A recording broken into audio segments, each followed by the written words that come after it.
So, what happens when an entire galactic government just stops? We're going to dive into the anatomy of a silent collapse, an escalation that's come to be known as the apex problem. And it all starts with this one single, really unsettling fact. The council never officially collapsed. So if it didn't collapse, what did happen to it? That's the thing. It just stopped. The entire governing body of the galaxy, poof, silent. This wasn't some big, messy civil war or a political coup. Nope. It was a shutdown. And it all came from one single, powerful emotion. And that emotion? It was fear. Pure and simple. You have an entire galaxy just paralyzed with terror. And why? Well, it all goes back to the silent aftermath of what was supposed to be a simple rescue mission. Now, this is absolutely crucial to get. What happened next? It wasn't aggression. Nobody fired a shot. No one declared war. This was just fear, a galaxy-wide, deep-seated fear. And you could see this fear in the way everyone reacted. It was quiet, but it was coordinated. Suddenly, ambassadors are recalled. Poof, trade envoys are gone. Defense pacts? They're just left to expire.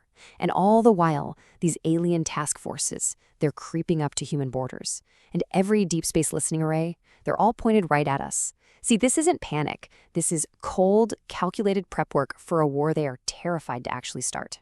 So, what could possibly scare an entire galaxy this badly? Well, it all comes down to two kids, Aiden and Mira. Because after they were rescued, they weren't just victims anymore. They were something else. They had become, for all intents and purposes, strategic assets. And when you look at the post-rescue analysis, you see just how profound this change was. I mean, the psychologists were expecting the usual trauma, right? Crying, shaking. But instead, the kids are asking for schematics of the alien capital. They're asking for the Council's security grid data. They even wanted to know about the stealth alloys on the very ship that saved them. They didn't just come back changed. They came back upgraded.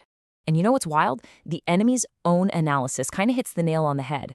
They said, human emotional bonding creates unacceptable variables. Think about that. Our greatest strength, right? The thing that makes us risk everything to save two of our own. To them, it's just a chaotic, unpredictable number in an equation. It's a variable they just can't control, and it terrifies them. So this fear, it backs them into a corner. And a disgraced leader, this former overseer Karex, he makes a desperate call from the edge of nowhere. And he is about to wake up something very, very old. And the very first thing he hears from this ancient power, a blunt two-word review of his performance: "You failed." And his excuse, his explanation for why he failed, it's the whole reason we're here. He says they retrieved their young personally. And that's it. Humanity didn't follow the rules. We didn't send diplomats. We didn't file some formal protest. Nope, we sent a warship and took our kids back. And the response from this ancient voice? It's immediate, it's cold, and it changes the entire game.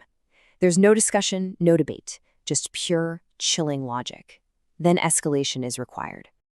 And just like that, the order is given. The designation is made.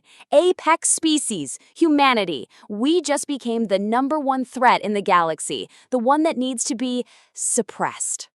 But you gotta understand, this escalation, this isn't just about another war. This is about extinction.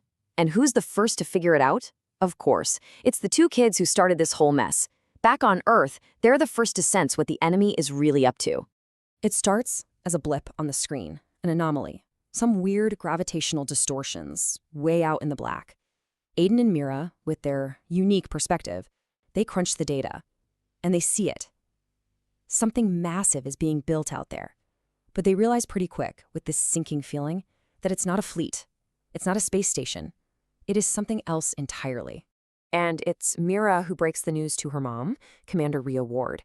And she just says it, plain and simple. They're building a weapon against us. And in that one moment, this stops being some far-off political problem. It becomes a direct threat to her family. But what is this weapon? Well, first thing to know is what it's not for. It is not designed to just blow up planets. It's not for turning cities into glass. No, its purpose is way, way worse than that. Mira figures it out. It's designed for species-level suppression. They're not trying to win a war. They're trying to delete us, to wipe humanity completely off the galactic map. So, when you're faced with total annihilation, what do?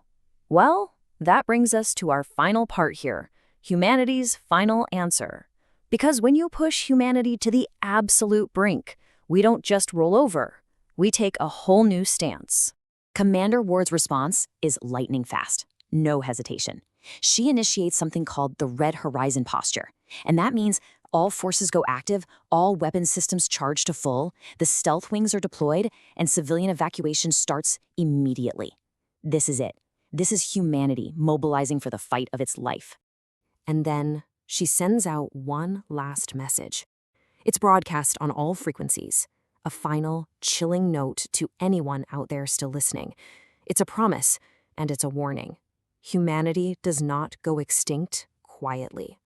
And that really brings us full circle, right back to the heart of the Apex problem. The aliens saw that rescue mission and they saw chaos, an emotional act that broke all their rules. But it really